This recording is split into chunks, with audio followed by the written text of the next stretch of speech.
Anesthesiologists. What are the best things people have said under the gas?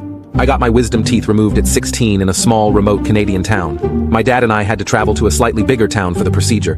Now, and this is important later, I had just returned from a year away, because I spent a year of high school as an exchange student in Taiwan, and had only gotten back a few weeks earlier. The procedure happens, nothing major goes wrong, and I wake up in a hospital room in a fair bit of pain, but mostly fine. My dad, who had driven me, came into the room, absolutely howling with laughter.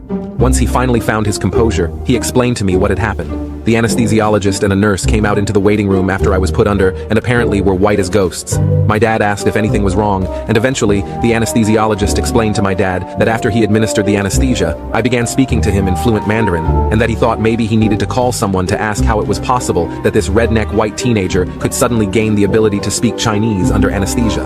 My dad thought this was the funniest thing he'd ever heard and explained that I already knew Mandarin from my year in Taiwan.